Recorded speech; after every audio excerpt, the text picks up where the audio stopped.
Hello everyone, my name's Brin and welcome back to my channel.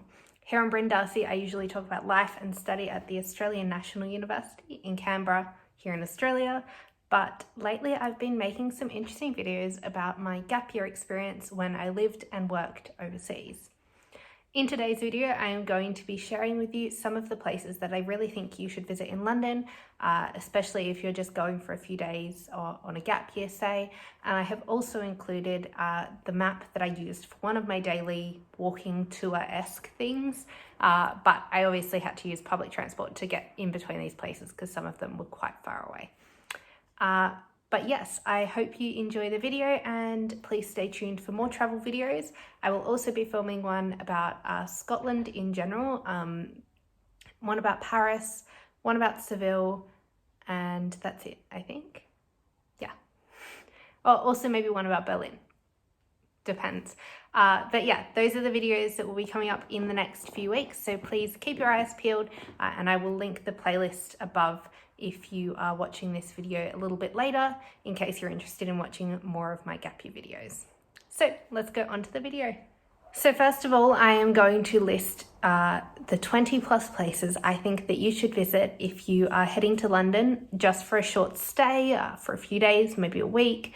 These are like the classic tourist spots, so just stay tuned and see if there are any on this list that you might not have on yours. Also bear in mind that obviously not all of the places on my list are going to be places you're interested in, and that's okay. I recommend watching a whole heap of other videos so that you can find the perfect itinerary for you, but do check out that walking tour itinerary I suggested below. This is one of the days that I did in London, and I found that it was a really good way to see some of the major sites quite quickly. First of all, we have Big Ben. Obviously, Big Ben is now the more common name for the entire building, whereas Big Ben is actually just the bell inside the tower, I believe. Correct me if I'm wrong in the comments, but that is just the general name. But Big Ben is now open. The public can view it again. While I was there, very unfortunately, it was covered in scaffolding. I will insert a photo of what it looked like here just so you can see. But Big Ben is a very classic London spot. In that area, in the Westminster area, there's a lot of other classic places to visit as well, and it's very photogenic, I think. Lots of places to take photos, etc. As well as that, we've got Buckingham Palace. So Buckingham Palace is near Green Park. For obvious reasons, people enjoy visiting, so I think that that's definitely somewhere that you should have on your list. It's not, I would say, I don't think it's as exciting in person. And actually visiting it, it's kind of just like the other buildings and you're unlikely to see the Queen, so I don't know, take that as you will. Next is Hyde Park. Obviously Hyde Park is one of the large parks in London. It's a very popular park to visit. It also has Kensington Palace in it, which is on the western side of the park, and that's the palace that Princess Diana used to live in, and where the current princes grew up. So if you're interested in that, go and check that out. But I would say Hyde Park is quite a nice park. It's really, like, it's very city park, I suppose. Other places are more natural. Like if you go and visit Commons, they're more sprawling, I suppose, in a way, or like Hampstead Heath is more sprawling, whereas Hyde Park's quite, I don't know how to describe it, it's quite like set out in a way, but I think it's a classic spot for people to visit. And also while you're visiting Hyde Park, you can visit places like Marble Arch, I'll insert a photo here, or Notting Hill if you're interested in looking at those beautiful coloured houses. There's also a whole number of museums in London. We've got the Natural History Museum, we've got the Victoria and Albert Museum, there is the British Museum. What am I missing? I'm definitely missing some museums. The Museum of London. Yeah, so there's a whole, also other museums like the Sherlock Holmes Museum if you're interested in that, very like specific niche museums as well. So yeah, just depending on what you're interested in, there's a whole load of places that you can go and visit to look at history and to see amazing artifacts, great collections. Obviously, there's a lot of ethical questions brought up by museums in London, namely the taking of historic artifacts from Indigenous people. So obviously you visit what you feel comfortable visiting, but there's also a lot of other museums that are less controversial, I suppose. Yes, so apart from the wonderful museums, there is also the Tower of London that you could visit, and also London Bridge, Tower Bridge. They're all in like sort of a spot along the river that's reasonably walkable. I guess it depends how far you can walk as well. But there's the Borough Market on South Bank near London Bridge as well. Most of the things that I have included in this video, I have to admit, are on the north side of London. That's simply because I lived on the north side of London, and I also spent more time on the north side of London, so it just makes sense that I know more places on the north, I guess. If you're interested in visiting places in the south, you can go to like Battersea Park. That's really nice. There's Wimbledon. There's like other places on the river that aren't really the south per se, but are more southern than what I've chosen to list in this video, which are central and northern places. So yeah, that's just a sort of mid-video disclaimer, if you will. But as well as that, there is a number of beautiful historical places as well. Things like St. Paul's Cathedral, which I only viewed from the outside, but I thought it was really beautiful. I'll insert possibly my favorite photo I've ever taken here. I just love this photo for some reason. I think the colors are gorgeous. I don't know, I just love it.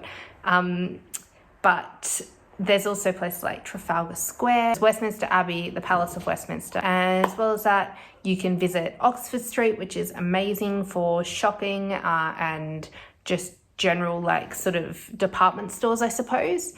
There is also other department stores that aren't located on Oxford Street, like Harrods is located in Mayfair, I think. I would say the borough of Camden, especially Camden Town, that's a very touristic place. Obviously, we've got Camden Lock with all of the houseboats in it. And you've got like the Camden Canal, which goes down towards Little Venice and beside the park. And that's really beautiful. And you've also got heaps of places to eat and like very like low cost sort of hip shops as well. So Camden's a great place to visit if you've only got a few days. There's also Camden Market for some really interesting food as well. And if you are heading to Camden, visiting Regent's Park is also a great option. And if you're interested in heading a bit further north, visiting somewhere like Hampstead Heath is also great. If you're interested in heading a lot further afield, there is the Royal Botanic Gardens, Kew. That's also a great place to go if you are interested in looking at nature, especially curated nature, I suppose. And if you like David Attenborough, you've probably heard him or seen him there. So yeah, I think that that's also a good place to visit as well. Some other great areas you might be interested in are Shoreditch, Brick Lane, there's Spitalfields Markets, there's also Portobello Road Markets. Basically, there's a whole lot of places you can go to score some sweet deals if that's what you're interested in. Also, the area around Shoreditch, like E2 in general, that postcode has a lot of great op shops and just sort of really, I don't know, like alternative new places to go. So I think that that's a great area to visit if that's what you're into as well. So that is just sort of my general overview of places I would recommend for people to visit in London if it's their first trip and they just have like, they just want to do the big London things and get them all over and done with. I would say pick and choose what you're interested in from that list, and then obviously intersperse that with some other things that you're interested in that might be a little bit more niche or less well known, I suppose. Now, in saying that, for this bit of the video, I am going to be including a walking tour to see some of London's most popular or major tourist sites. So the tour starts at Big Ben, and obviously there are a number of other things that you can view that are right around that area. But then following on from that, it goes to Buckingham Palace, and then across to the Tower of London and Tower Bridge. and after that to the British Museum, and then finally to Camden Town. And I think that this gives you a really broad picture of what London's about. You get to see a number of really important historical sites, as well as seeing some interesting cultural things as well, like Camden Town. So yeah, I think if you only had 1 to 2 days in London, those are probably the big things that I would hit. But obviously that depends person to person. I did this tour in a day. It was a long day, but I started like 8 in the morning kind of thing. And I got to Camden Town when it was dark, but that's the perfect time to be there because there's heaps of like cool shops selling different kinds of cuisine and stuff. So that's a great time to be there anyway. I would always recommend that you keep alert if you're traveling alone, especially if you're a woman. Make sure you have your phone on you or something that you can make loud noise with to alert people if there's a problem. But just in general, I would say keep your wits about you when you are traveling in a new city anywhere, especially a big and populous city like London. Obviously, not everyone is going to be good people necessarily. So yeah, I would recommend stay aware, stay alert, don't leave your phone or your valuables on the table or off you at all. Yeah, and just be aware of your surroundings and stay as safe as you can. Yeah, nothing serious ever happened to me when I was in London. Overall, I felt remarkably safe. There's always a lot of people around, so that's one good thing. But yeah, just in recent years, we've heard a lot of very damning things about safety in London, especially for women. So I would just say, please remember to stay as safe as you can, just so you can continue to enjoy your amazing travels. I hope you guys enjoyed this video, and I hope you enjoy taking the walking tour that I have listed below. If you do end up taking it, I would love if you could tag me in some of the photos of your travels. If you just comment my Instagram, which is Brin Darcy, I will leave it here. I would love to see it. Send me your photos. It's always exciting to see where people are traveling to, especially since we haven't traveled for so long. So yeah, I hope you enjoyed the video, and please keep your eye out for my new videos that are coming soon about all of the other places for you to visit. So yeah, bye guys.